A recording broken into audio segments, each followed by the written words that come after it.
Reproduction chapter की? DPP 1 और 2। 1 and 2। 1 and 2। DPP 1 and 2 मतलब ये एसेक्सुअल पे बेस्ड है डीपीपी दोनों? Yes sir. Okay, DPP 1 and 2 बोली थी। अच्छा, मैंने एसेक्सुअल रिप्रोडक्शन बोला था, तैयार कर लेना अच्छे से। ये बताओ किसको एसेक्सुअल रिप्रोडक्शन हो चुका है याद पूरा? एसेक्सुअल रिप्रोडक्शन का पार्ट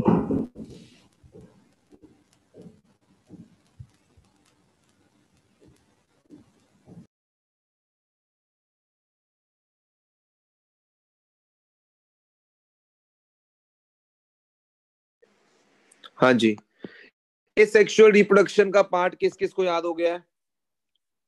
हाँ जी हर्षिता, अभी याद नहीं हुआ तुम्हें एसेक्सुअल रिप्रोडक्शन का पार्ट? सर टिश्यू कल्चर में प्रॉब्लम है थोड़ी। वो प्रॉब्लम की बात मैंने हर्षिता की, तुम यार मेरी बातों को या तो समझ नहीं पाते हो, यहाँ पर ये थोड़ी कि जिन्होंने हाथ खड़े किया उनको कोई प्रॉब्लम नहीं है। भैया आज मैं आया किस लिए हूँ? प्रॉब्लम्स के लिए आया हूँ ना। मैंने बोला तुमने अपने एंड से क्या एसेक्सुअल रिप्रोडक्शन को याद कर लिया है? प्रॉब्लम्स मैं लेने आया हूँ। तो नहीं, या तो तुम्हें मेरी बातें समझ नहीं आती हैं या तुम मुझे समझना चाहते नहीं हो। कभी मैसेज भेजता हूँ वो भी नहीं समझ आते हैं आधों को तो, कि मैंने क्या ही कहा है। हाँ जी युवराज भारद्वाज, क्यों नहीं याद हुआ अभी तक एसेक्सुअल रिप्रोडक्शन का पार्ट?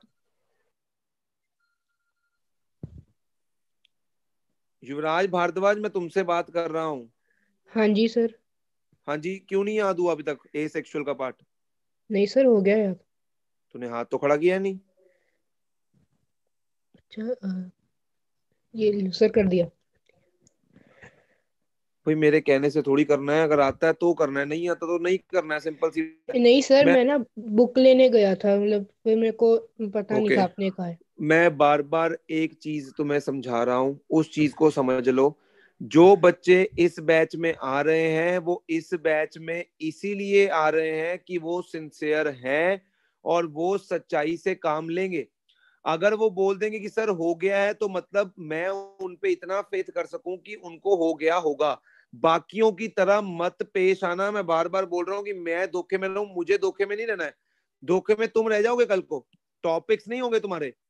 कहीं मुझे धोखे में रख रहे हो कि यार हाँ ठीक है हाथ खड़े कर देते हैं, बड़ा सर को पता लगना है, कर लिया नहीं कर लिया। ये कंप्लीटली तुम्हारे ऊपर है।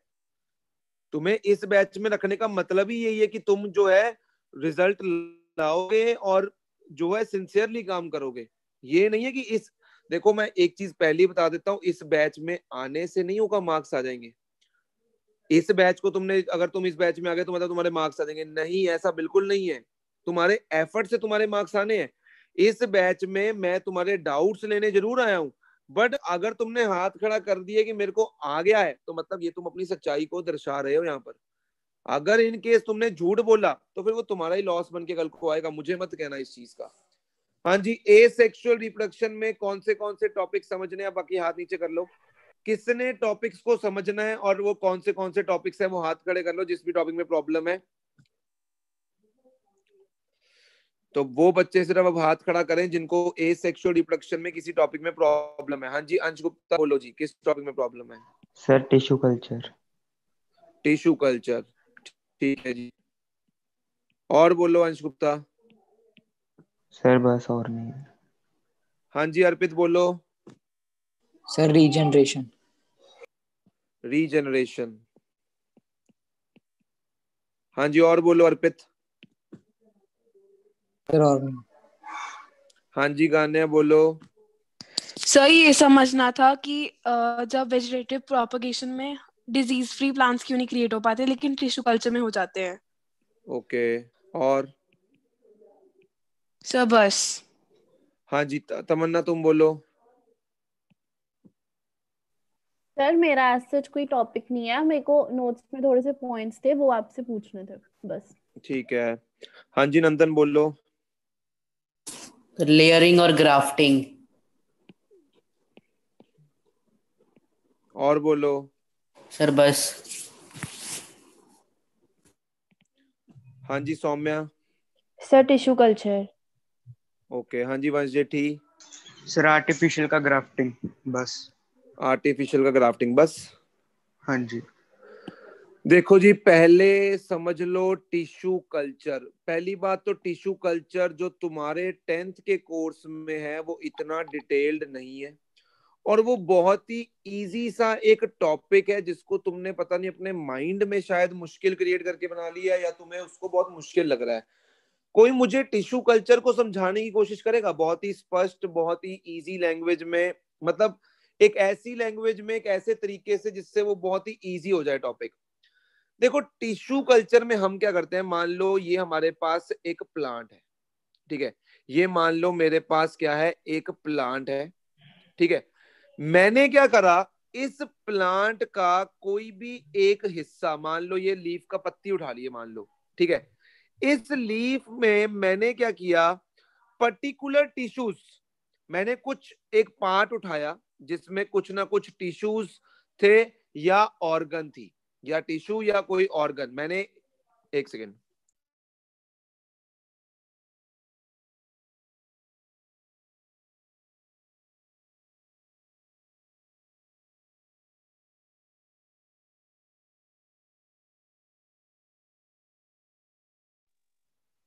हाँ जी आ रही है मेरी आवाज? हाँ जी यस सर। सर। यस तो हमने करना क्या है टिश्यू कल्चर में, हमने अपने प्लांट का कोई भी एक छोटा पार्ट उठा लेना है, ठीक है, उसका कोई भी एक छोटा सा पार्ट, छोटा से टिश्यूज जिसमें टिश्यूज होंगे, या कोई भी ऑर्गन भी उठा सकते हैं, जरूरी नहीं है टिश्यू, तुम कोई भी प्लांट का क्या है ऑर्गन भी उठा सकते हो। सर और कहीं अब से मैं भी? हाँ किसी भी पार्ट से, किसी भी पार्ट से तुम उसका कोई ऑर्गन या कोई भी टिश्यू जो है उसको उठा लो, ठीक है।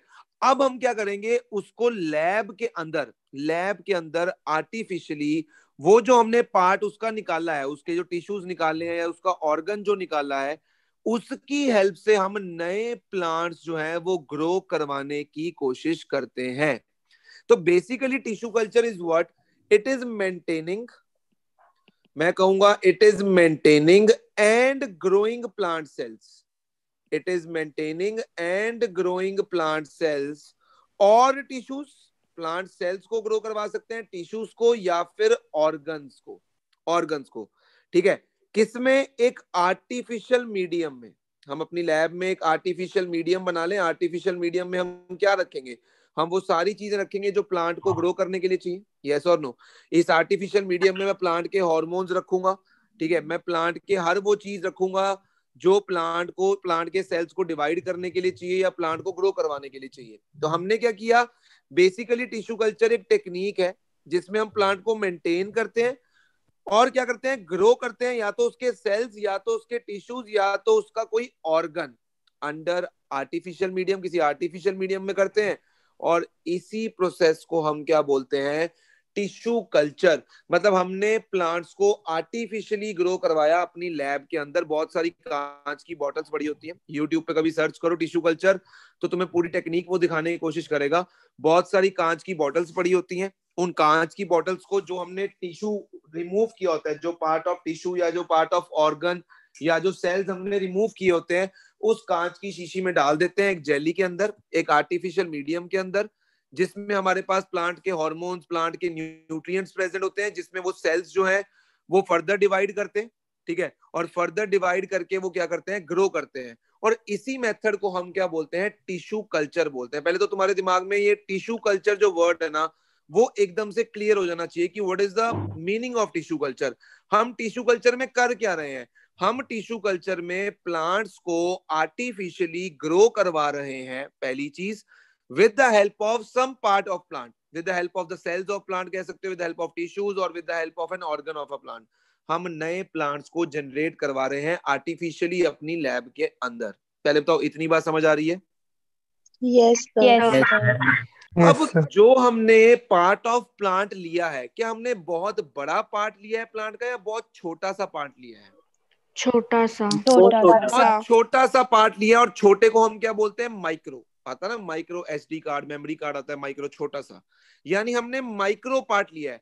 और उस माइक्रो पार्ट की मदद से हम कर क्या रहे हैं, कोई बता सकता है मुझे? हम उस माइक्रो पार्ट की वजह से, माइक्रो पार्ट की हेल्प से कर क्या रहे हैं? What are we trying to do उस माइक्रो पार्ट की वजह से, हेल्प से? एक न्यू प्लांट कर रहे हैं। बेसिकली कह सकता हूँ प्रोपगेशन ऑफ न्यू प्लांट्स कर रहे हैं। उस माइक्रो पार्ट की मदद से we are able to propagate new plants. तो इसीलिए हम टिश्यू कल्चर को माइक्रो प्रोपगेशन भी बोलते हैं। इसका सिंपल सा मतलब यही हुआ कि प्लांट के माइक्रो यानी छोटे से हिस्से को यूज करके हमने नए प्लांट्स को प्रोपगेट किया, नए प्लांट्स को जनरेट किया, तो इस टेक्निक को हम माइक्रो प्रोपगेशन भी बोलते हैं। तो जैसे ही तुमने कुछ सेल्स रिमूव किए प्लांट के कुछ छोटे से हिस्से में से, उन सेल्स को तुमने एक आर्टिफिशियल मीडियम के अंदर डाल दिया, वहां पर वो सेल्स क्या करते हैं, मल्टीपल टाइम्स डिवाइड होते हैं। वो सेल्स क्या होते हैं, मल्टीपल टाइम्स डिवाइड होते हैं, और मल्टीपल टाइम डिवाइड होके वहां पर एक सेल्स का बहुत बड़ा बॉल बन जाता है, और उस मास ऑफ सेल्स को, बॉल ऑफ सेल्स को हम क्या बोलते हैं, कैलस। क्या बोलते हैं उसको, कैलस। ठीक है, वो जो मल्टीपल टाइम सेल को डिवाइड करने के बाद एक मास ऑफ सेल बन गया हमारे पास, मास ऑफ सेल जो बन गया उसको हम क्या बोलते हैं, कैलस बोलते हैं। पहले सेल्स डिवाइड हुए, फिर हम नेक्स्ट जेली के अंदर डालते हैं। हमारे पास बहुत सारी कांच की बोतल्स होती है जिनमें जेली हमारा आर्टिफिशियल मीडियम होता है। तो मान लो मैंने इन सेल्स को अब नेक्स्ट जेली में प्लेस किया, वहां पर टिश्यूज फॉर्मेशन शुरू हो गई, वहां पे धीरे धीरे इसके रूट्स आने शुरू हो गए, शूट्स आने शुरू हो गए, देखते ही देखते जो है एक नया प्लांट बनना शुरू हो जाएगा। तो basically tissue culture is nothing but maintaining and growing plants from the plant parts, मतलब पार्ट ऑफ प्लांट लेके उसके सेल्स या उसके टिश्यूज या उसके ऑर्गन को लेकर नए प्लांट्स को प्रोपोगेट करने की टेक्निक को हम क्या बोलते हैं, टिश्यू कल्चर। हाँ जी वंश जेठी, हाँ जी बोलो वंश जेठी। हाँ जी, बाकियों को समझ आ रहा है कि what is the meaning of tissue culture? Yes sir. और जिस Yes, प्लांट sir. का हिस्सा, जिस प्लांट का वो छोटा सा पार्ट हम लेते हैं, उस प्लांट को हम बोलते हैं एक्स प्लांट। वैसे इतनी डिटेल तुम्हें नहीं आएगी एज सच, क्योंकि टिश्यू कल्चर तुम्हें एक येलो से बॉक्स में दिया हुआ है। अब उसको एक बार पढ़ो, एक बार गो थ्रू करो। तुम्हें मैंने एक बेसिक समरी सी या स्ट्रीम सी बता दी है। कोई है कोई स्टूडेंट जिसके पास एनसीईआरटी खुली हो और वो मेरे लिए अभी टिश्यू कल्चर को एक बार पढ़ दे? सर कोई भी हर्षिता। ऐसा सर खुली हुई है। हाँ जी, तो मेहताब पढ़ेगा टिश्यू कल्चर में क्या क्या चीजें लिखी हैं एनसीईआरटी के अंदर। यस सर, हाँ मेहताब, एक मिनट, पेज सर,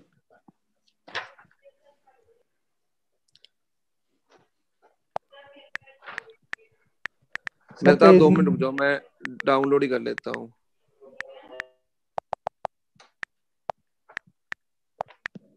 सर मिल गया टिश्यू कल्चर। ओके, पढ़ना शुरू करो। In tissue culture, new plants are grown by removing tissue or separating cells from the growing tip of a plant. The एक second रुक cells जा, are, एक second रुक जा, एक सेकंड, मैं डाउनलोड ही कर रहा हूँ, एक सेकंड रुक जा। एक बार उसे पढ़ा दूंगा तो तुम्हें क्लैरिटी हो जाएगी कि मैं क्या कहने की कोशिश कर रहा हूँ। बेसिक आइडिया तुम्हारे दिमाग में, पिक्चर क्लियर हो चुकी है कि हम टिश्यू कल्चर में करने क्या वाले हैं। वो अगर क्लियर हो जाता है ना, तो फिर आधी चीजें तो वैसे ही तुम्हें जो है प्रॉब्लम क्रिएट नहीं करेंगी। तो हाउ डू ऑर्गेनिजम्स रिप्रोड्यूस, जल्दी से ढूंढो कहां पर है ये रहा।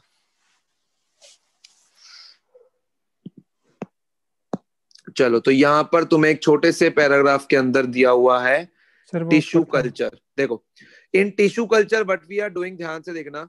Tissue culture, new plants are grown by removing tissue और separating cells from the growing tip of plant. Either तुम टिश्यूज को रिमूव कर लो एक छोटे से पार्ट से, आइदर सेल्स को, आइदर ऑर्गन भी कर सकते हो, ठीक है। The cells are then placed in an artificial medium. इस आर्टिफिशियल मीडियम में हम क्या रखेंगे, प्लांट्स के सारे न्यूट्रिएंट्स, हार्मोन्स, वो सब रखेंगे जिसमें प्लांट्स जो है वो ग्रो कर पाए। वेयर दे डिवाइड रैपिडली, एक सेकेंड, मैंने बताया था तुम्हें, यहाँ पर जब तुम सेल्स को प्लेस करोगे तो सेल्स क्या करेंगे, दे विल डिवाइड रैपिडली, मतलब वो मल्टीपल टाइम्स जो है वहां पर सेल्स क्या होंगे, डिवाइड होंगे, और तुम्हारे पास एक क्या बनेगा, rapidly to form a small group of cells और कैलस। ठीक है, कैलस बनने के बाद, यानी सेल्स के अच्छे से डिवाइड होने के बाद, हम कैलस को ट्रांसफर करते हैं अनदर मीडियम में जहां पर हार्मोन्स हैं for growth differentiation. The plantlets are then placed in the soil, मतलब वहां पर क्या होगा, इस जो कैलस को हमने दूसरी जेली में रखा, वहां पर हो सकता है छोटे छोटे रूट्स, छोटे छोटे शूट्स आने शुरू हो जाए। देखते देखते एक छोटा सा प्लांट बन जाएगा जिसको हम प्लांटलेट बोलते हैं। उस सॉइल में लगा देंगे, और सॉइल में लगा देंगे तो उससे क्या होएगा, तुम्हारा नया प्लांट जो है वो क्या होएगा, जनरेट हो जाएगा इन the soil so that they can grow into a mature plant. Using tissue culture many plants can be grown from one parent in disease free conditions. अब डिजीज फ्री कंडीशंस क्यों, कोई बता सकता है यहाँ से प्लांट्स डिजीज फ्री क्यों बन रहे हैं? व्हाई डिजीज क्योंकि फ्री? सर हम वहाँ पर एक अपना इन्वायरमेंट क्रिएट कर रहे हैं जो डिसीज फ्री है एग्जैक्टली बाहर के ये तो हम इन्वायरमेंट उसको से। लैब में ग्रो करवा रहे हैं, आर्टिफिशियली ग्रो करवा रहे हैं, तो ऑब्वियसली हमने जो एनवायरनमेंट क्रिएट किया होगा, जो ग्लास के जार्स होंगे, उनमें हम कोई पेस्ट इंसेक्ट थोड़ी आने देंगे जिससे कोई डिजीज लग सके प्लांट को। यस और नो? तो इसीलिए टिश्यू कल्चर से क्या है, डिजीज फ्री प्लांट्स तुम ऑब्टेन कर सकते हो। तो बेसिकली नंदन मुझे बताएगा कि टिश्यू कल्चर का बेसिक थीम क्या है, बेसिक मोटिव क्या है, what is the actually tissue culture. हाँ जी नंदन।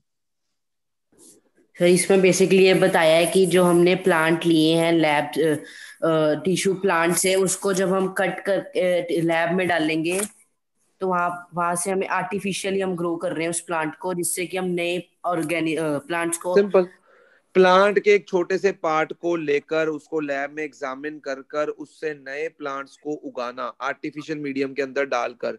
एक ऐसा मीडियम जो हमने क्रिएट किया है जिसमें प्लांट के हार्मोन्स, न्यूट्रिएंट्स हमने डाल रखे हैं, ऐसे मेथड को हम क्या बोलते हैं, टिश्यू कल्चर। और इसको माइक्रो प्रोपगेशन भी बोला जाता है। ऐसा क्यों सलोनी, से माइक्रो प्रोपगेशन क्यों बोला जाता है? Why tissue culture is called as micro propagation? हाँ जी Saloni, why tissue culture is called as micro propagation? क्योंकि इसमें प्लांट्स के पार्ट को यूज करके हम उसको ग्रो करते हैं। इसका तो इसको पार्ट्स के प्लांट के पार्ट्स को यूज करते हैं। Why micro, why the word micro? Sir क्योंकि छोटा सा पार्ट लेते हैं, टिश्यू लेते हैं। बिल्कुल, छोटा सा हिस्सा, छोटा सा पार्ट, सेल्स या टिश्यूज हम कंसीडर करते हैं, that is why we use the word micro. और उससे नए प्लांट्स को प्रोपगेट यानी जनरेट करवाते हैं, that is the word for, that is the meaning of propagation. तो that is why tissue culture को हम क्या बोलते हैं, माइक्रो प्रोपगेशन। और यहाँ पर बेसिकली जिस प्लांट से हम छोटा सा हिस्सा रिमूव करते हैं उसको हम क्या बोलते हैं, एक्स प्लांट। क्लियर है? हाँ जी बोलो। सर इसमें आर्टिफिशियल सिस्टम में एक ही टाइप के सेल और टिश्यू जो हैं वो रीडिवाइड कर रहे हैं, तो इनमें चांसेस हैं कि वेरिएशन होंगी? नहीं। Okay sir. तो टिश्यू कल्चर जो है वो तुम्हारा मैंने करवा दिया है, जो एक पर्टिकुलर सा डाउट काफी बच्चों का था। हाँ जी, रीजनरेशन, अर्पित का डाउट है। हाँ जी अर्पित, रीजनरेशन में क्या समझना चाहोगे, मुझे ये बताओ। Sir, regeneration is not possible in complex organisms, or sir, regeneration is not considered as reproduction. सबसे पहले तो मैं इस बात का जवाब दूंगा कि regeneration is not considered as reproduction. देख अर्पित, रिप्रोडक्शन का मतलब होता है नए ऑर्गेनिजम्स को जन्म देना, ठीक है, ताकि उनकी जो स्पीशीज है वो अर्थ पे कंटिन्यू हो सके। अब रीजनरेशन में क्या होता है, ऑर्गेनिज्म जो है वो कट होता है, और कट होने के बाद वो ऑर्गेनिज्म जो है एक फुली ग्रोन ऑर्गेनिज्म में जो है ग्रो हो जाता है, ठीक है। इसका मतलब अगर तू ये सोच, ये ऑर्गेनिज्म पूरी जिंदगी, अपनी पूरी जिंदगी में कटा ही नहीं, मतलब कोई शार्प ऑब्जेक्ट से ये कटा ही नहीं, तो इसका मतलब फिर ये रिप्रोड्यूस ही नहीं कर पाएगा। यस और नो? बिकॉज जब तक कटेगा नहीं तब तक नए पार्ट्स में ये फुली ऑर्गेनिज्म में ग्रो नहीं हो पाएगा। कटना जरूरी है उसके लिए। अब सोच के अगर वो कटे ही ना पूरी जिंदगी तो। हाँ जी अर्पित, तुम्हारा डाउट है, एटलीस्ट तुम्हारा माइक अनम्यूट होना चाहिए, बिकॉज मैं तुम्हें टारगेट करके क्लास को समझा रहा हूँ। तो इतनी रिस्पेक्ट रखोगे, तुम्हारा माइक अनम्यूट होना चाहिए जब मैं तुमसे बात स्पेशली। तो अगर वो ऑर्गेनिज्म कटा ही नहीं अपनी पूरी जिंदगी, तो क्या वो रिप्रोड्यूस कर पाएगा? क्या वो नए ऑर्गेनिज्म प्रोड्यूस कर पाएगा? No sir. तो इसका मतलब यहाँ पर ऑर्गेनिज्म सिंपली डिपेंड कर रहा है उसके कटने के ऊपर, कि वो कटेगा तो नए ऑर्गेनिज्म बनेंगे। इसलिए हम रीजनरेशन को रिप्रोडक्शन का पार्ट कंसिडर नहीं करते हैं। अब कॉम्प्लेक्स ऑर्गेनिज्म में रीजनरेशन नहीं हो सकती। हमारे अंदर अगर हम अपनी उंगली को एक काट के रख दें, अपनी बॉडी का एक पार्ट काट दें, तो क्या वो बॉडी पार्ट पूरे ऑर्गेनिज्म यानी पूरे हम दोबारा से बन सकते हैं? ऐसा नहीं हो सकता। और ऐसा क्यों नहीं हो सकता, कौन समझाएगा मुझे कि ऐसा क्यों नहीं हो सकता? ये कौन समझाएगा मुझे? सर हर्षिता। हाँ जी हर्षिता, समझाओ जरा। सर क्योंकि जो मल्टी सेलुलर ऑर्गेनिजम्स होते हैं उनके अंदर एक डिफाइंड स्ट्रक्चर होते हैं कि कहाँ पे कैसे कौन सा सिस्टम रहेगा किस सेल का। ओके तो अगर जैसे हाँ जी, एक सेकंड हर्षिता, एक सेकंड। हाँ जी अर्नब, तुम एक ट्राई मारना चाहते हो? सर हमारी ह्यूमन की बॉडी में डिवीजन ऑफ लेबर होता है, हर सेल डिफरेंट फंक्शन करता है। एग्जैक्टली। जैसे फॉर एग्जांपल हम किसी घर को बनाते हैं, जब एक घर को बनाने टाइम पर हमारे पास लकड़ वाला अलग होता है, पेंटर अलग होता है, मतलब हर बंदा अपने काम में स्पेशलाइज होता है। उसी तरह हमारी बॉडी भी है। हमारी बॉडी में जो सेल्स हैं, सर्टन सेल्स जो हैं एक पर्टिकुलर फंक्शन ही परफॉर्म कर सकते हैं। अगर वो हार्ट के सेल्स हैं तो वो हार्ट के रिलेटेड फंक्शन परफॉर्म करेंगे, अगर वो हमारे ब्रेन के सेल्स हैं तो ब्रेन के cells are different, neuron is a different, yes और नो। ये तुमने पढ़ा हुआ है अभी तक, जब भी तुम पढ़ते आ रहे हो कि न्यूरॉन डिफरेंटली काम करता है, हमारे जो मसल्स के सेल्स हैं वो डिफरेंटली काम करते हैं। यानी सिर्फ मेन चीज क्या है, हमारी बॉडी में जो सेल्स हैं उन सेल्स का एक पर्टिकुलर फंक्शन है। जैसे हम घर अपना जब बनाते हैं तो वहां पर जो पेंटर है वो लक्कड़ वाला काम नहीं कर सकता है, जो लक्कड़ वाला है वो पेंटर का काम नहीं कर सकता है, जो शीशे वाला है वो मार्बल नहीं लगा सकता, जो मार्बल वाला है वो शीशे नहीं लगा सकता। जैसे हर बंदे का एक अपना काम है, एक अपने काम में स्पेशलाइजेशन है, उसी तरह हमारी बॉडी के सेल्स भी क्या होते हैं, they are highly specialised cells. वो एक पर्टिकुलर फंक्शन अटेन करने के लिए बने होते हैं, ठीक है, क्योंकि हमारी बॉडी बहुत कॉम्प्लेक्स है, उसमें हर सेल का एक पर्टिकुलर फंक्शन है। तो अगर मैंने अर्पित अपनी उंगली के सेल्स को काट दिया, अब उन सेल्स में इतनी ताकत नहीं है कि वो ब्रेन का सेल का फंक्शन अटेन कर सके, या वो हार्ट के सेल्स का फंक्शन अटेन कर सके, या वो मेरी बॉडी में जो डिफरेंट डिफरेंट सेल्स हैं उनका फंक्शन अटेन कर सके। इसलिए क्या होगा कि उंगली को काट देने से एक नया ऑर्गेनिज्म जनरेट नहीं होगा। रीजनरेशन प्लेनेरिया जैसे ऑर्गेनिज्म में हो जाती है, बिकॉज उनका बॉडी डिजाइन बहुत ही सिंपल है, उनमें एक ही तरह के सेल्स हैं, कोई खास स्पेशलाइजेशन नहीं है सेल्स में, तो एक ही तरह के सेल्स जो है वो डिफरेंट डिफरेंट फंक्शंस जो है वो परफॉर्म कर लेते हैं, जिसकी वजह से अगर हम उनको काट दें तो जो सेल्स कटे हुए हिस्से के सेल्स होते हैं वो मल्टीपल टाइम्स डिवाइड करके एक टिश्यू बना लेते हैं, और फर्दर वो टिश्यूज अपने एक ऑर्गन्स या ऑर्गेनिज्म को जनरेट कर सकते हैं, बिकॉज सेल्स में स्पेशलाइजेशन नहीं है। अगर मैं मेन मुद्दा उठाऊं ना, मैं ये कहूंगा कि उनके सेल्स स्पेशलाइज्ड नहीं है एक पर्टिकुलर फंक्शन के लिए। यस और नो, मेरे साथ देते हो कि नहीं इस चीज में? बोलो। Yes sir. यही मेन मुद्दा तो यही है ना कि जो सेल्स हैं वो स्पेशलाइज्ड नहीं है। यस और नो, हमारे सेल्स स्पेशलाइज्ड हैं, वो एक पर्टिकुलर फंक्शन अटेन करने के लिए बने हैं। देखो जो एग्जांपल्स देता हूँ वो कॉन्सेप्ट क्लियर करने के लिए है, वो इसलिए देता हूँ ताकि तुम्हें वो टॉपिक जो लर्न करना है वो थोड़ा सा इजी लर्न हो जाए, तुम उसको रट्टा ना मारो। बाकी वर्डिंग्स जो है वो जितना बेटर तुम लर्न कर पाओगे उतना बेटर। अब इसमें एग्जांपल दे देना, डॉग का एग्जांपल दे देना कि डॉग की अगर तुमने टेल काट दी है तो टेल वाले जो सेल्स हैं वो उसका डाइजेस्टिव सिस्टम नहीं बना सकते हैं, वो उसका हार्ट नहीं बना सकते हैं, तो जिसकी वजह से regeneration is not possible in complex organisms. हमारे अंदर there is a high division of labour, cells tissues बनाते हैं, टिश्यूज आगे ऑर्गन्स, ऑर्गन्स आगे ऑर्गन सिस्टम आगे ऑर्गेनिज्म। लिखने को 6-7 लाइनें हैं, बट मेन जो मुद्दे वाली लाइन है वो क्या है कि हमारे सेल्स क्या है, स्पेशलाइज्ड हैं। हमारे सेल्स जो है डिफरेंट डिफरेंट जो ऑर्गन्स या टिश्यू से रिलेटेड सेल्स हैं उनके फंक्शंस डिफरेंट डिफरेंट है। तो ऐसा नहीं है कि हमारे ब्रेन का सेल हमारे हार्ट बना सकता है, हमारे मसल्स में यूज हो सकता है। ब्रेन के सेल का अपना एक फंक्शन है, उसका फंक्शन है इलेक्ट्रिक सिग्नल्स को आगे पास करवाना, दैट इज व्हाई वो लंबे भी होते हैं न्यूरॉन। यस और नो? हमारे स्पर्म सेल का अलग फंक्शन है, हमारे फीमेल बॉडी में जो एग है उसका अलग फंक्शन है। यस और नो? Yes sir. तो अर्पित मैंने समझाया है, अब उसको याद करना तुझे ही पड़ेगा, बट तुझे अब इजीली याद हो जाएगा बिकॉज तेरे माइंड में पिक्चर क्रिएट हो चुकी है कि उस आंसर में मेनली लिखना क्या है। अब तू उसको नोट्स में से पढ़ के लिख सकता है आराम से। Okay sir. हाँ जी, वेजिटेटिव प्रोपगेशन में लेयरिंग और ग्राफ्टिंग समझना है यार, ये तो सिंपल ही बहुत है। लेयरिंग में तो क्या करना है, मुझे अपने प्लांट को, ये प्लांट है मेरा, ये मान लो सॉइल है, मैंने प्लांट को ऐसे ग्रो करवाना है कि उसकी एक ब्रांच सॉइल से निकलती हुई जाए। यस और नो? यही कर, मैंने उसको ऐसे ग्रो करवाना है आर्टिफिशियली, मतलब खुद ऐसा उसको मोल्ड करते जाना है कि उसकी जो एक ब्रांच है ना वो सॉइल से निकल कर ऊपर जाए। अब जो ब्रांच सॉइल से निकल के ऊपर जाएगी उसमें क्या होगा, रूट्स डेवलप होनी शुरू हो जाएंगी, ठीक है, रूट्स आ जाएंगी, यहाँ पर शूट्स, यहाँ लीव्स आ जाएंगे। तो उसके बाद हम क्या करेंगे, उसको मेन पार्ट प्लांट से कट कर देंगे, तो देखो नया प्लांट बन गया। यस और no? Using the parts of the old plant हमने नए प्लांट को जनरेट करवा लिया आर्टिफिशियली, और this is the method which we called as layering. Yes और नो? Yes sir. भाई ये डाउट वंश थी और कुछ और स्टूडेंट्स का था, लेयरिंग का देख लो अगर तुम्हारे दिमाग में क्लियर हो चुका है तो बोलो। Yes sir. उसके बाद ग्राफ्टिंग में हमने क्या करना है भाई, एक का उठा लाएंगे रूट पार्ट, एक का उठा लेंगे स्टेम पार्ट, स्टेम पार्ट, दोनों को जोड़ देंगे और टाई कर देंगे, ठीक है। ऐसा क्यों करेंगे भाई, अगर मान लो एक सेब का जो प्लांट है, मतलब वन जो सेब वो मीठा है और एक दूसरा जो है उसमें डिजीज कम लगता है, वो डिजीज रेजिस्टेंट है, तो एक का उठा लिया रूट पार्ट, दूसरे का स्टेम पार्ट, दोनों को टाई कर दिया अब जो नया प्लांट ग्रो होगा उसमें दोनों प्लांट्स की जो कैरेक्टरिस्टिक्स है वो आ जाएंगी। तो ये फायदा है ग्राफ्टिंग टेक्निक का कि इसमें जो डिजायर्ड कैरेक्टरिस्टिक्स है प्लांट की वो हम लेकर आ सकते हैं। और बता सकते हो स्क्योन और स्टॉक क्या होता है? कोई बता सकता है what is scion and what is stock?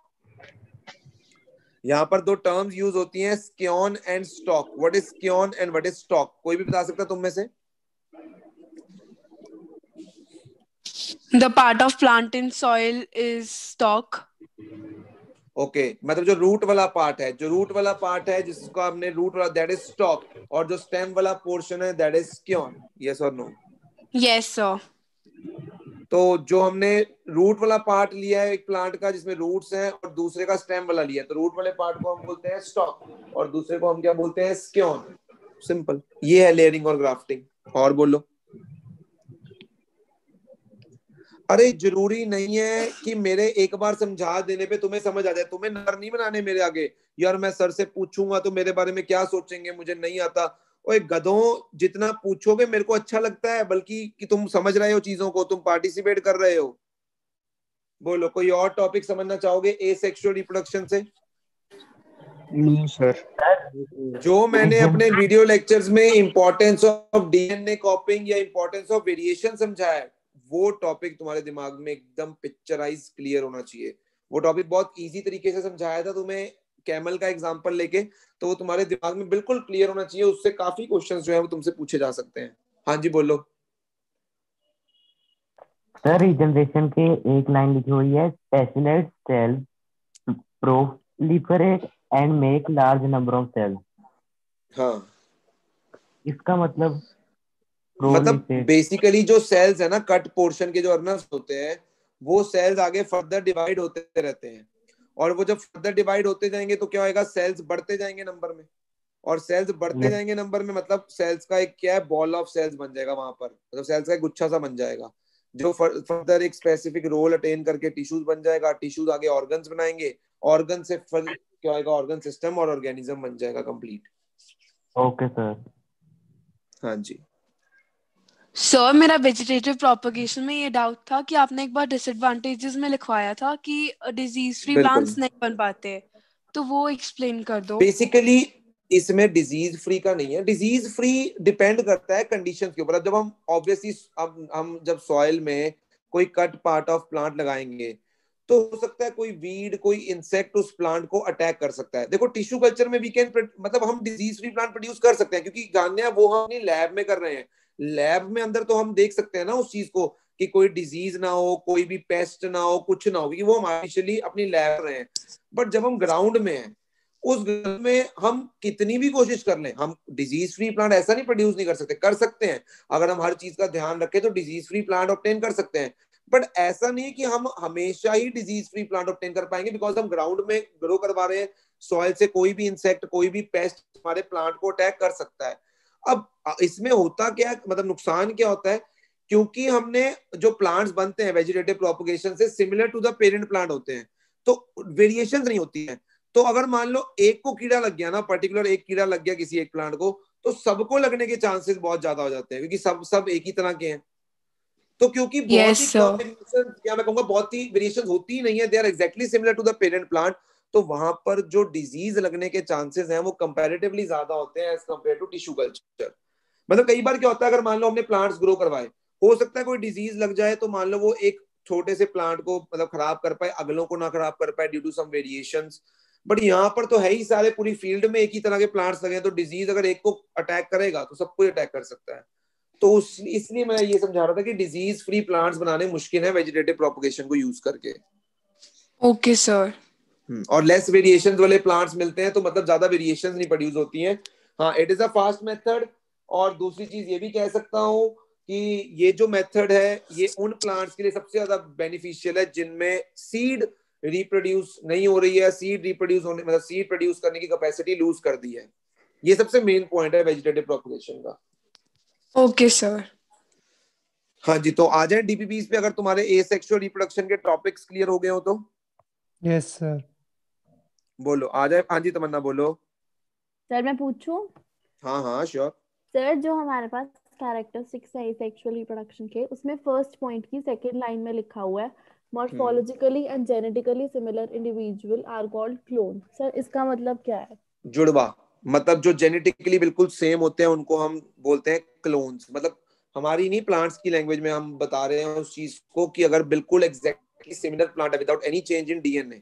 Morphological structure तुम्हें याद है, मैंने तुम्हें हेरिडिटी में दिखाया था कि हमारा या किसी टर्टल का या किसी क्रोकोड या किसी भी ऑर्गेनिज्म का जो फर्स्ट स्टेज होता है, एम्ब्रियो फॉर्मेशन का स्टेज, वो एकदम सिमिलर दिख रहा था। तुम्हें याद होगा अगर हेरिडिटी मैंने तुम्हें पिक्चर दिखाई थी। तो दैट इज मॉर्फोलॉजिकल एविडेंस। हम उस मॉर्फोलॉजिकल उसी चीज को बोलते हैं कि अगर दो प्लांट्स एग्जैक्टली सेम है, बिल्कुल उनके डीएनए में कोई फर्क नहीं है, तो हम उनको क्लोन्स बोलते हैं, एक दूसरे की copy, exact copy of each other. ठीक है क्लोन सर। मतलब एग्जैक्ट कॉपी। Okay sir. और सेकंड पेज पे इंपॉर्टेंस ऑफ वेरिएशन में सर 2 क्वेश्चंस हैं। एक तो ये है कि वेरिएशन बेनिफिशियल क्यों है स्पीशीज के लिए और इंडिविजुअल के लिए क्यों नहीं है। ठीक है, इसका आंसर तो इन टेक्स्ट में ही है, वो वहीं पे दिया हुआ है। और एक क्वेश्चन है कि स्टेबिलिटी ऑफ स्पीशीज वाला, है ना? हाँ, दूसरा समझना चाहते हो? उसका एग्जैक्ट वो समझ आया हुआ है, वो आपने बताया हुआ था जब आपने करवाया था, वो तब आ गया क्वेश्चन था। पढ़ सकते हो मेरे लिए तमन्ना, क्वेश्चन पढ़ सकते हो मेरे लिए? हाँ जी सर। इंपॉर्टेंस ऑफ वेरिएशन की फर्स्ट लाइन ही है कि reproduction is linked to the stability of populations of species. Justify. Okay, तो पहले तो मुझे ये समझाओ कि मैंने इसमें क्या समझाया, तो मुझे इस क्वेश्चन को कैसे समझाओगे कि reproduction is linked with the stability of the species? Sir इसका आंसर ये होगा कि stability of population of species मतलब कि हर ऑर्गेनिज्म एक वेल डिफाइंड निच में सरवाइव कर सकता है, तो उसके सरवाइव करने के लिए जो डीएनए कॉपी है वो किसी एक्सटेंट तक एक्यूरेट होनी चाहिए ताकि वो उस निच में सरवाइव कर सके। अगर कंप्लीटली उस ऑर्गेनिज्म की स्टेबिलिटी का एक जो कारण, मतलब एक जो फैक्टर होगा, वो डिपेंड करता है उसकी डीएनए कॉपिंग पर। ठीक है, और डीएनए कॉपिंग जो प्रोसेस है, it is the basic event of reproduction, यानी इनडायरेक्टली इट इज लिंक्ड कि वो ऑर्गेनिज्म कैसे रिप्रोड्यूस करता है। मतलब उससे, उसकी रिप्रोडक्शन से ये चीज लिंक्ड है कि उसका डीएनए जो है वो कितने अच्छे से कॉपी होगा। और हम चाहते हैं कि उसका जो डीएनए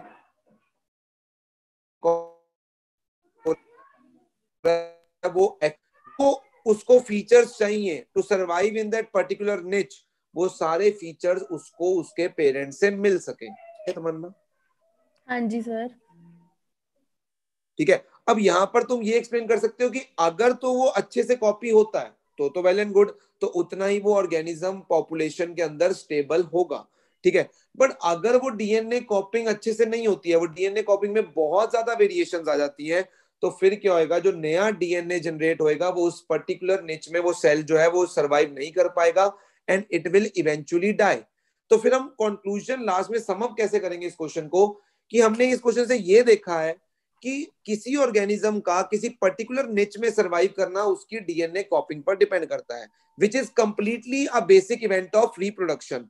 तो कहीं ना कहीं रिप्रोडक्शन जो है किसी भी ऑर्गेनिज्म की स्टेबिलिटी को निच में बताने में हेल्प करता है। It is linked to the stability of organism in a particular niche. और ये भी वेरिएशन वाला पॉइंट भी थोड़ा सा बीच में ऐड कर सकते हो कि डीएनए कॉपिंग के दौरान जो वेरिएशंस आती है, इवन वो भी जो है ऑर्गेनिज्म को एडवर्स कंडीशंस के अंदर सर्वाइव करने में हेल्प करेंगी। तो कहीं ना कहीं ये डीएनए कॉपिंग पे ये सारा कुछ डिपेंडेंट। और डीएनए कॉपिंग किस पे, मतलब किसका इवेंट है? रिप्रोडक्शन का इवेंट है। तो बस ऐसे समझ लो, फॉर एग्जांपल मैं तुम्हें पढ़ा रहा हूँ, ठीक है, अब तुम कहीं ना कहीं मेरे पे डिपेंडेंट हो। Yes sir. ठीक है, मेरे इतना कहीं मैं किससे एसोसिएटेड हूँ? I am associated with the academy. तो अगर मैंने तुम्हें अच्छा नहीं पढ़ाया, मेरा रिजल्ट खराब हुआ, मतलब इन द एंड किसका रिजल्ट खराब हो रहा है? एकेडमी का रिजल्ट खराब हो रहा है। तो ये चीज मतलब वो डीएनए कॉपिंग पे डिपेंड करते हैं। डीएनए कॉपिंग बेसिकली किसका बेसिक इवेंट है? एक रिप्रोडक्शन का बेसिक इवेंट होता है डीएनए कॉपिंग। जब भी ऑर्गेनिज्म रिप्रोड्यूस करके नए ऑर्गेनिज्म बनाता है, तो सबसे पहला जो इवेंट होता है वहां पर डीएनए का कॉपी होना होता है। पहले डीएनए का कॉपी होना होता है, और वही डीएनए का कॉपी जो बनेगा, मतलब डीएनए कॉपिंग प्रोसेस जो होगा, जितना एफिशिएंटली हो पाएगा उतना ऑर्गेनिज्म की स्टेबिलिटी उस निच के अंदर ज्यादा होगी। हाँ जी सर, ठीक है सर। सर तो बेसिकली इस क्वेश्चन में एक निच वाला एक्सप्लेन करेंगे, और ये करना है कि अगर निच ड्रास्टिकली ऑल्टर हो जाए तो एक स्पीशी होगी वो सारी तब भी हमें डीएनए कॉपिंग का फायदा मिल रहा है। तो ये दोनों चीजें आएंगी उस क्वेश्चन में। बिल्कुल बिल्कुल बिल्कुल। ठीक है सर। हाँ जी, तो नेक्स्ट आ जाते हैं डीपीपी नंबर 1 पे। तो पहले डीपीपी नंबर 1 में से जो भी तुम्हारे डाउट्स हैं प्लीज अपने डाउट्स पूछो, ज्यादा क्वेश्चन तो है नहीं, 10 ही क्वेश्चंस हैं। तो डीपीपी 1 में बोलो कहाँ पे डाउट है तुम्हें और किसको किसको डाउट है, ताकि वो डिस्कस किए जाए। हाँ जी तमन्ना बोलो, डीपीपी 1 में डाउट्स? नहीं है सर। ओके, हाँ जी Vansh Jethi. Sir 10th question, Why is it that asexual reproduction produces exact copies but sometimes minor variations are also seen in the next progeny? Exact copies का रीजन यही है कि उसमें केवल एक ही पेरेंट इन्वॉल्व होता है। तो हम कहेंगे उसमें एक ही पेरेंट इन्वॉल्व होता है, तो फिर एक ही पेरेंट इन्वॉल्व होता है तो वंश जेठी व्हाट इज द कारण वेरिएशंस? वेरिएशंस कारण डीएनए कॉपिंग है। अगर पेरेंट्स इन्वॉल्व होंगे तो उसमें एक तो वेरिएशन डीएनए कॉपिंग से आनी है, दूसरा दो पेरेंट्स के इन्वॉल्व होने से ज्यादा वेरिएशन आ जाती है। तो सेक्सुअल में ज्यादा वेरिएशन का कारण ही यही है, एक तो दो पेरेंट्स इन्वॉल्व है और दूसरा डीएनए कॉपिंग से तो आनी है। बट ए सेक्सुअल में हम क्या बोलते हैं, एग्जैक्ट कॉपीज ऑलमोस्ट बन जाती हैं। एग्जैक्ट बोल रहे हैं, बिल्कुल सेम डिट्टो नहीं बोल रहे हैं। रीजन भी कि डीएनए कॉपिंग से तो वेरिएशन आनी है, चाहे पेरेंट एक है बट फिर भी जब वो डीएनए कॉपी उसका होगा तब कुछ ना कुछ वेरिएशंस आएंगी। तो यही वो कह रहा है, why is it that asexual reproduction produces exact copies but sometimes minor variations are also seen? Minor variations are also seen in the next progeny because of DNA copying, because DNA copying process is not 100% viable, so that is why some minor variations are seen in the next progeny. Okay sir. हाँ जी दक्ष बोलो। Sir 5 और 7। 5 और 7। Keeping only one copy of DNA in the original cell would not work, ये बिल्कुल सही statement है। The copy pushed out wouldn't have organized cellular structure for maintaining life processes.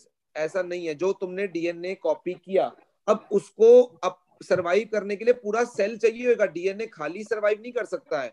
तो उसने क्या दिया तुम्हें, पहले रीजन में क्या दे रहा है वो ध्यान से एक बार फिर से पढ़ देता हूं मैं तुम्हारे लिए। Keeping only one copy of DNA in the original cell would not work.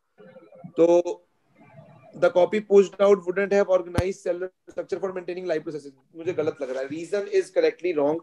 The copy pushed out wouldn't have organized cellular structure for maintaining life processes. ऐसा गलत है, उसके पास एक organized cellular structure होगा for maintaining the life processes. तो reason is wrong.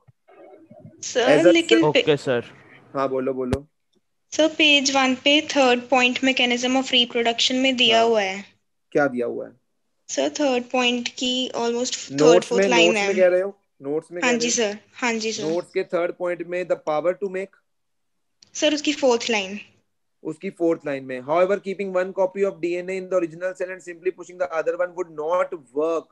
यही तो मैं बोल रहा हूँ कि एक सर उसके बाद रीजन, हाँ रीजन वही बता रहा हूँ ना, रीजन ये है because the copy pushed out would not have any organised cellular structure for maintaining life processing. वही तो कह रहा हूँ कि जो तुमने डीएनए बाहर फेंकना है, जो डीएनए तुमने ऑर्गेनिज्म को देना है, अपने ऑफस्प्रिंग को देना है, वो खाली डीएनए थोड़ी दे दोगे, उसके साथ भी तो सेल होगा, तभी वो उसके अंदर सर्वाइव कर पाएगा। कि सीधा एक डीएनए कॉपी को बाहर पुश कर देना वो सही नहीं है। The copy pushed out wouldn't have organised cellular structure for maintaining life processes, reason is wrong. It should have अच्छा सर वुड नॉट वर्क है ना, तब उसका एजर्शन का वो सही है, करेक्ट एक्सप्लेनेशन है। वो यही समझा रहा है कि एजर्शन के हिसाब से रीजन ये दे रहा है, बिल्कुल सही है। एजर्शन में कह रहा है keeping only one copy of DNA in the original cell would not work, वो इसलिए काम नहीं करेगा बिकॉज़ जो कॉपी बाहर फेंकी है उसके पास एक ऑर्गेनाइज्ड सेल स्ट्रक्चर नहीं होगा। हाँ जी मान बिल्कुल सही बोल रहे हो, मैं उसको ट्रू फॉल्स की टर्म में समझा रहा था। एजर्शन भी सही है, रीजन भी सही है, और एजर्शन का करेक्ट एक्सप्लेनेशन रीजन है, यानी ए पार्ट आएगा इसका आंसर। Okay sir. हाँ जी दक्ष, नेक्स्ट कौन सा था तुम्हारा? Sir 7th। If the niche is drastically altered, population of existing species would increase. तो ऐसा बिल्कुल नहीं है, तो वो तो उल्टा मर जाएंगे। ठीक है, a population of reproducing organism will have no survival advantage. तो assertion तो गलत है, बट रीजन वो क्या दे रहा है? a population of reproducing organism will have no survival, उनके पास सर्वाइवल एडवांटेज होगी क्योंकि उनमें कुछ क्या आ चुकी होंगी, वेरिएशंस। तो reason is correct but assertion is wrong. Okay sir. हाँ जी दक्ष, देखो मैंने ना कई बच्चों को सुनते देखा है, सर हमें ना एजर्शन रीजन में प्रॉब्लम आती है। मैं बता देता हूँ एजर्शन रीजन में प्रॉब्लम आने का कारण क्या है। एजर्शन रीजन ऐसे क्वेश्चंस होते हैं जिनमें अगर तुम्हें टॉपिक पूरा 100% क्लियर होगा ना दिमाग के अंदर, तभी तुम उन क्वेश्चंस में सोच पाओगे। तो ये बेनिफिट होता है कि हम किसी टॉपिक को रट्टा ना मारे और बिल्कुल अच्छे से समझे, उसका बेनिफिट असर्शन रीजन में मिलता है हमें जाके। हाँ जी अंश गुप्ता बोलो। सर मेरे भी 5 और 7 ही थे। ओके तो नेक्स्ट आ जाओ डीपीपी 2 के ऊपर। हम डीपीपी 2 को डिस्कस करते हैं। मैं बार बार देखो मैं तुम्हारे लिए वरिड हूँ, इसीलिए शायद तुम भी सोचते हो कि बार बार यार एक ही चीज बोली जा रहा है ये बंदा। मैं वरिड हूँ इसलिए बार बार बोल रहा हूँ कि मेरे से झूठ मत बोलना, कहीं मैं ये सोचूं कि यार अब मैंने अगर तुम्हारे 6 चैप्टर तक टेस्ट ले लिए हैं, इट मींस तुम्हारे 6 चैप्टर तैयार हैं। मैं ये नहीं कि कल को तुम्हें कोई पूछे कि यार हाँ तेरे चैप्टर तैयार है 6, हाँ जी सर तैयार है, टेस्ट ले लूं, ले लो सर। ये नहीं मैं रिवाइज कर लूं 5 मिनट, यार 5 मिनट या 10 मिनट या 15 मिनट के अंदर क्या 6 चैप्टर रिवाइज हो जाते हैं? मुझे एक बात का जवाब दो।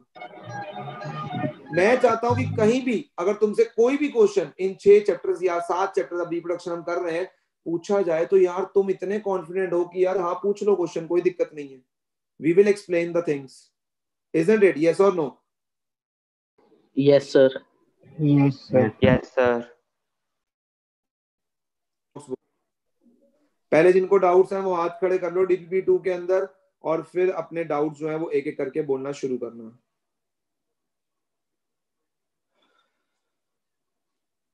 हाँ जी मेहताब अपने सारे क्वेश्चंस के डाउट एक ही साथ ले लेना, जो जो क्वेश्चन में तुम्हें डाउट होंगे ओके सर। एक ही बार में डिस्कस करेंगे। सर मेहताब बोलो 9 क्वेश्चन पहला। एक second, 9th question. All multi cellular organism divide cell by cell. हाँ जी बताओ ये ट्रू है या नहीं है? सर ट्रू है। ट्रू है। Every multi cell organism is a random collection of cell. ये गलत है, गलत वो है। रैंडम कलेक्शन ऑफ सेल्स नहीं है, it is the specialised collection of cells. तो Mehtab assertion is true but reason is false. Next. Okay sir. Sir 22 write suitable condition necessary for seed germination. Seed को ग्रो करवाने के लिए कौन मुझे बताएगा what are the favourable conditions? Damp temperature, conditions, good wet quality of conditions, soil, sunlight, moisture, oxygen. Availability of food, sunlight, water, ये सब favourable conditions होंगी किसी भी सीड को ग्रो करवाने के लिए। Availability of food, sunlight, moisture, water, damp conditions. क्यों मेहताब? ओके सर ठीक है सर। नेक्स्ट सर बस। ओके नेक्स्ट आ जाओ। नेक्स्ट है मान्या। हाँ जी मान्या बोलो doubts. So question number 17.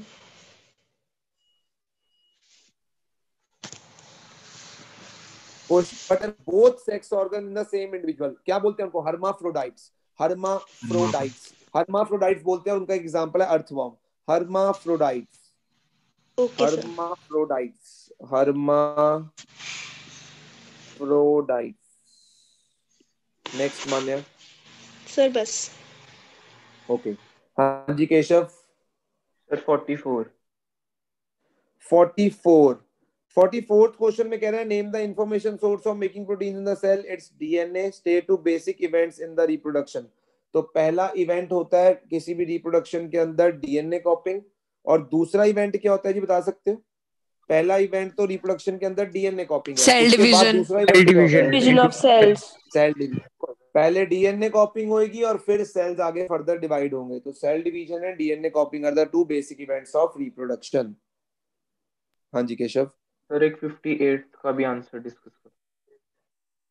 58 why does bread mold grow profusely on a moist slice of bread rather than on a dry slice? Moist conditions are the favorable conditions for the जो spores हैं तुम्हारे उनके लिए grow करने की favourable condition. मैंने बताया था फेवरेबल कंडीशन में मॉइस्चर भी होता है, तो स्पोर्स जो है उनकी फेवरेबल कंडीशंस हैं, मतलब मॉइस्चर होगा तो वो और जल्दी ग्रो करेंगे।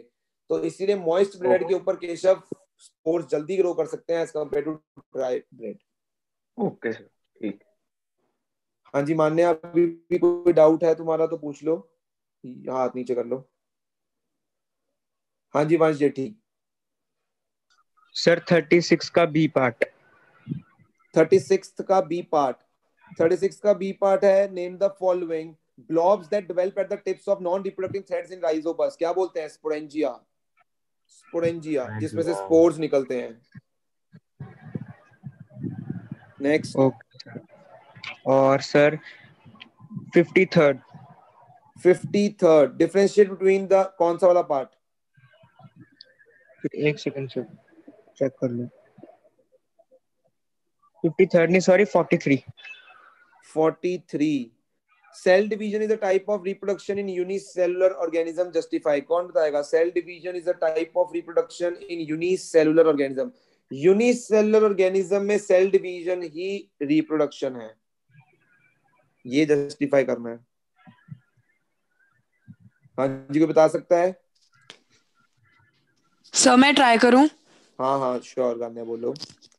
सर ड्यूरिंग सेल डिवीजन क्या होता है कि जो यूनिसेलुलर ऑर्गेनिज्म है वो 2 डॉटर्स सेल डिवीजन के ड्यूरिंग पहले न्यूक्लियस इलोंगेट करता है और फिर साइटोप्लाज्म डिवाइड हो जाता है और 2 डॉटर न्यूक्लियाई ऑब्टेन हो जाते हैं। और ठीक है, और ये सेल डिवीजन हो रही होती है लेकिन हमें ऑर्गेनिजम्स प्रोड्यूस हो जाते हैं, इसलिए रिप्रोडक्शन का टाइप है। हम कहेंगे सेल डिवीजन एक ऐसा प्रोसेस है जिसमें पेरेंट सेल जो है वो दो से ज्यादा डॉटर सेल्स में डिवाइड होता है। यस और नो? Yes sir. ठीक है, मतलब जो यूनिसेलुलर ऑर्गेनिज्म है वो डिवाइड होकर क्या कर रहा है? फॉर्मेशन ऑफ डॉटर सेल्स कर रहा है। यही हुआ ना सेल डिवीजन में, क्या हुआ? तुम्हारा जो पेरेंट सेल है वो डिवाइड होकर या तो दो से ज्यादा डॉटर सेल्स प्रोड्यूस करेगा। ठीक है, इसका मतलब यूनिसेलुलर ऑर्गेनिज्म डिवाइड होता है और उससे क्या बनते हैं? डॉटर सेल्स बनते हैं। तो क्या हुआ? एक तरह से सेल डिवीजन ही क्या हुआ? उनके लिए रिप्रोडक्शन हुआ, क्योंकि रिप्रोडक्शन का मतलब जनरेशन ऑफ न्यू स्पीशीज, मतलब न्यू ऑर्गेनिज्म का जनरेट होना फ्रॉम द प्रीवियस वन। और यहाँ सेल डिवीजन में भी क्या हो रहा है? यूनिसेलुलर में यही हो रहा है। जब सेल डिवाइड कर रहा है, जब पेरेंट बॉडी डिवाइड कर रही है तो नए ऑर्गेनिज्म बन रहे हैं। तो वंश जेठी सिंपल इस चीज को बस एक्सप्लेन कर दो कि सेल डिवीजन में जो हो रहा है वही रिप्रोडक्शन की डेफिनेशन होती है। Okay sir. नेक्स्ट बोलो। बस सर। ओके, नेक्स्ट है मेरे पास जिसने डाउट लेना है सलोनी। हाँ जी सलोनी बोलो। सर 19th क्वेश्चन नंबर 19 है मेरे पास। Malarial parasite divides into many daughter individual simultaneously through a multiple fission. State advantage the parasite gets. Multiple fission की एडवांटेज है कि उसमें सिस्ट बन जाती है, अनफेवरेबल कंडीशंस में सिस्ट बन जाती है जो कि ऑर्गेनिजम्स को प्रोटेक्ट करके रखती है। This is the advantage of multiple fission over the binary fission. Okay sir, sir 46 है। 46 में दिया है fallen leaves of bryophyllum on the ground produce new plants whereas the leaves of rose do not. Explain this difference between the two plants. तो Bryophyllum जो होता है उसके नए प्लांट्स उसके लीफ से बनते हैं, बिकॉज उसके लीफ में बर्ड्स होते हैं which further grow to form a new plant. But rose plant जो है वो लीफ से प्रोड्यूस नहीं होता, वो उसके स्टेम से प्रोड्यूस होता है। वो कटिंग से प्रोड्यूस होने वाला प्लांट है, और अगर तुम रोज की स्टेम सॉइल में गाड़ दोगे तो रोज प्लांट बन जाएगा। अब तुम ब्रायोफाइलम की अगर स्टेम डालोगे तो ब्रायोफाइलम नहीं बनेगा। इसका कारण वही है कि ब्रायोफाइलम जो है reproduces with the help of birds जो कि उसके लीव्स पे प्रेजेंट होते हैं, जबकि रोज में ऐसा नहीं होता कि उसके लीव्स में कुछ बर्ड्स हो जो नया रोज प्लांट बना सकते हैं। रोज प्लांट अगर दोबारा रीजनरेट करना, नया बनाना है, तो तुम्हें उसका स्टेम पार्ट लेना पड़ेगा, स्टेम पोर्शन लेना पड़ेगा। सर। हाँ जी अंश गुप्ता बोलो। सर 7th क्वेश्चन में क्या बोल रहा है तुमसे? 7th question, in Rhizopus tubular thread like structure bearing sporangia at their tips are called. हाँ जी क्या बोलते हैं? ट्यूबुलर थ्रेड लाइक जो ट्यूब्स होती हैं, थ्रेड लाइक स्ट्रक्चर, उनको क्या बोलते हैं? हाइफे। नेक्स्ट सर एक 36 name the following thread like non reproductive structures present in Rhizopus. जल्दी से बताओ, thread like non reproductive tissues structures present in Rhizopus. Hyphae. Blobs मैंने बता दिया अभी, sporangia. Explain how the structures protect themselves and what is the function of the structures released from the blobs in the Rhizopus. तो कैसे protect करते हैं? एक protective covering बनाकर रखते हैं अनफेवरेबल कंडीशंस में, और उसके बाद वो स्पोर्स का फंक्शन पूछ रहा है तेरे से। स्पोर्स क्या करते हैं? नए आगे जो इसमें से स्पोर्स निकलते हैं वो क्या करते हैं? फर्दर रिप्रोड्यूस कराने में हेल्प करते हैं, न्यू ऑर्गेनिजम्स को, न्यू स्पोर्स को जनरेट करवाने में हेल्प करते हैं। Sir 40। Question number 40. Name the causative agent of disease Kala Azar, Leishmania, and its mode of asexual reproduction. It's binary fission. Leishmania and binary fission. Okay. हाँ जी नंदन बोलो। Sir 57th question है, what happens when a mature Spirogyra filament attains considerable length? तो attain हो जाएगी तो वो divide हो जाएगा into 2 or more daughter organisms.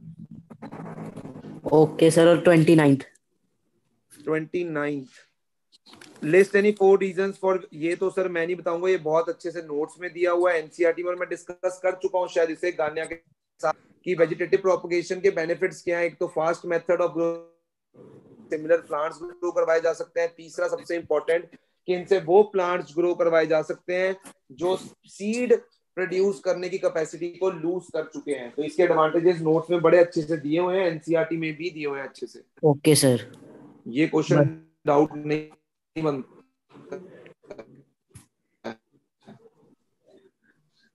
मैं आशा करता हूं कि तुमने आज सेक्सुअल रिप्रोडक्शन अच्छे से करना है। सेक्सुअल रिप्रोडक्शन को अच्छे से प्रिपेयर करने के बाद फ्लावर्स में और ह्यूमंस में, जो कि बहुत ही इजी टॉपिक है, तुम्हें मैंने बड़े अच्छे से याद करवाया हुआ है, फ्लावर्स वाला और जो मेल और फीमेल वाला है, वो करने के बाद अच्छे से लर्न करने के बाद तुम्हें डीपीपी नंबर 3 करनी है। क्या तुम डीपीपी 3 पूरी करोगे या you want to reduce some questions? Tell me frankly. Sir थोड़े क्वेश्चन रिड्यूस कर दो। तो ऐसा करो कि डीपीपी 3 जो है तुम आधी कर लेना, डीपीपी 3 हाफ कर लेना बेशक, बट मैं ये चाहता हूं कि तुम पूरा सेक्सुअल रिप्रोडक्शन आज याद कर लो। मतलब फ्लावर्स में, उसके बाद ह्यूमन बीइंग्स में, ठीक है, फ्लावर्स में, ह्यूमन बीइंग्स में, उसके बाद सेक्सुअली ट्रांसमिटेड डिजीजेस।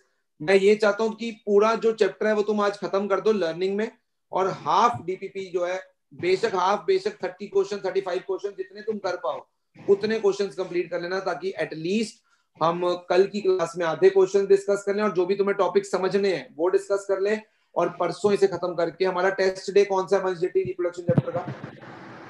5th नवंबर। 5th नवंबर। तो 5th नवंबर तक हमारा काम बिल्कुल ओके चल रहा है और ओके ही टेस्ट हमारा रिप्रोडक्शन का हो जाएगा। बोलो इतनी बात क्लियर है? Yes sir. Yes sir. देखो मैं एक चीज और तुमसे एक्सपेक्ट करता हूँ, मैम ठीक नहीं है तो तुम प्लीज लेक्चर सुनो, अपना काम करते रहो। जब मैम ठीक होंगे तुम्हें अपने आप एक्स्ट्रा टाइम देके तुम्हारे जितने भी डाउट्स होंगे मैम ने ले लेने हैं। बट तुमसे ये एक्सपेक्ट किया जा सकता है जो इस बैच में बच्चे हैं कि तुम काम अपना पूरी जेन्युइन तरीके से करोगे। अगर जितनी देर के लिए तुम साइंस पढ़ रहे हो उतनी ही देर के लिए मैथ्स भी पढ़नी है, और मैं कहूंगा अब उतने कुछ टाइम अपने बाकी सब्जेक्ट्स को भी देना शुरू करो। बिकॉज अगर तुम एक अच्छी पोजीशन लेना चाहते हो in class 10th in district in Ludhiana, तो बाकी सब्जेक्ट्स भी मैटर करेंगे। इसलिए मैं बोल रहा हूँ कि अपनी साइंस और मैथ्स की तैयारी तो बस खत्म कर दो और महीने 1.5 महीने में, ताकि बाकी सब्जेक्ट्स के ऊपर स्ट्रेस दिया जा सके और इन सब्जेक्ट्स की हम टेस्टिंग देके अपने आप को जो है और बेटर कर सकें। क्लियर है भाई? मेरी आवाज आ रही है? Yes sir. तो मैं तुमसे सिर्फ एक्सपेक्टेशन कर सकता हूँ, अगेन मेरी एक्सपेक्टेशन मत तोड़ना, तुमसे होप्स हैं। तुम जितना भी टाइम, जो भी टाइम तुम्हें चाहिए मेरे से, मेरा टाइम अवेलेबल है, मैम तुम्हें टाइम देने के लिए रेडी है जैसे वो ठीक होंगे।